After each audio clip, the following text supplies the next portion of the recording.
A memory cell switching in 400 picoseconds changes nothing until a factory commits a production line, and the document that announced the switching speed is conspicuously silent about the factory.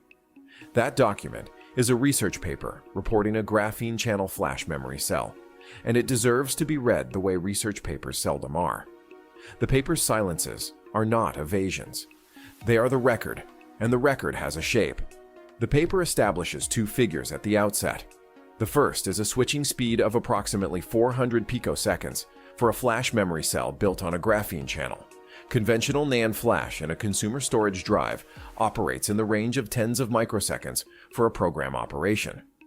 The ratio between those two numbers is not a modest improvement. It is a change in the order of magnitude that places this cell's switching speed in territory closer to dynamic or static random access memory than to the flash in a storage drive. The paper does not claim this is a product. It reports a measurement within the apparatus that produced it and within the experimental conditions that bounded it. That precision is itself worth noting. The second figure is a fabrication yield attributed to the ATOM2 CHIP process, reported in the range of 94%. Yield in semiconductor fabrication is the fraction of cells on a wafer that function to specification after the process completes. A figure in the 90s, if reproducible, is the range at which volume production becomes plausible rather than theoretical. The paper presents this as a process result, not a projection. It describes what the process achieved on the cells it produced under the conditions the paper describes. Read once. The document establishes that a graphene-channel flash cell can switch faster than conventional NAND by several orders of magnitude under controlled conditions, and that the process used to fabricate the tested cells achieved a yield figure consistent with the early stages of production readiness. The document does not overstate either claim. It draws both figures carefully and stops. A sprinter clocked in a wind-assisted time holds a real number. The clock did not lie, but the record books mark the wind because the condition that produced the time is part of the time. The paper's 400 picoseconds is a real number produced under conditions the paper describes. The conditions are part of the number, and the number does not travel without them. The paper does not disclose cost per wafer at any production volume. The document makes no claim that it should, and for a research paper, this absence is ordinary. But the absence is telling in context. Switching speed and yield together describe whether a cell works. Cost per wafer describes whether making it is economically defensible against entrenched alternatives that have decades of process refinement and capital already committed to their lines. The paper has reported the former pair and declined to enter the latter question. That declination is in the text. The paper does not report endurance, which is the number of write cycles a cell can sustain before its error rate rises past usable thresholds. Endurance is not a laboratory curiosity. It is the metric that separates a memory cell from a memory product, because a cell that writes in 400 picoseconds but degrades after 1,000,000 cycles occupies a fundamentally different market position than one that survives 100 billion. The paper's switching speed figure cannot be compared to the endurance figures of competing flash memory without this number, and the number is absent. The paper may not have measured endurance under these conditions, or that measurement may belong to a subsequent paper. The document does not say. What it does is report a switching speed and leave the endurance axis blank.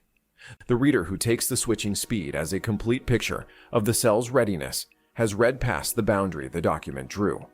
The boundary is in the text. The paper does not name a manufacturer that has committed a production line to this process. Atom 2. Chip appears in the document as a process name, a methodology, not as a facility with confirmed capacity, a node geometry verified at volume, or a customer placing orders. The yield figure describes what the process achieved in the conditions the paper describes. The paper's phrasing is precise. The process achieved this yield in these cells. The document does not say that a facility running this process at volume achieves this yield across a full wafer population, quarter after quarter. That is not a small distinction. Yield in a research setting is a proof of concept. Yield in a production setting is an operational specification. The paper has reported the former, and the text does not attempt to extend it to the latter. The paper does not characterize cell behavior outside a controlled laboratory setting. Thermal cycling, humidity variation, read disturb over operational lifetimes, or retention at elevated temperatures. These are not exotic edge cases. They are the conditions a memory cell encounters in a data center or a consumer device, and a paper that reports 400 picosecond switching in a controlled setting has not reported 400 picosecond switching in those conditions. A research paper is not obligated to perform qualification testing. That work belongs to a later stage of development. But the document, by reporting switching speed without environmental characterization, has described a capability that exists inside a controlled perimeter. The perimeter is part of the finding, and the finding is careful to stay inside it. The decisive silence is not any single missing metric. It is the combination. No cost, no endurance, no committed manufacturer, no characterization outside controlled conditions. Individually, any one of those absences is normal for a research paper and raises no question about the paper's validity. Together, they describe the exact perimeter of what the document is and is not claiming.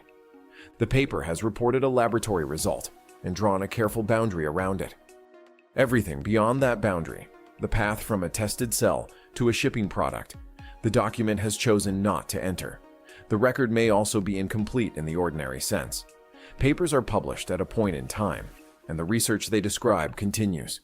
A figure absent from this document may appear in a subsequent filing. A single team result in a controlled setting is a different kind of evidence than a result confirmed across multiple facilities, and the text neither claims independent replication nor denies it.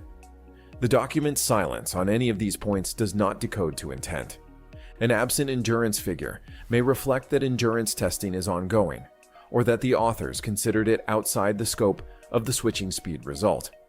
The record does not say, and this reading cannot say. What the paper does not settle is whether the distance between this result and a manufacturable product is a matter of engineering time, a matter of economic viability, or a matter of a physical constraint not yet encountered at scale. The document does not know, or declines to say, which of those it is. The limits of the record are themselves a feature of the record. A paper that reports precisely what it measured and declines to extend its claims beyond those measurements is a paper whose boundaries deserve the same attention as its figures. Read once.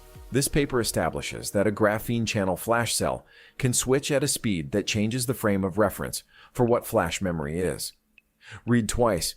The paper establishes something equally important, that the distance from that result to a product has not been entered into the record. Both readings are true. The document supports both.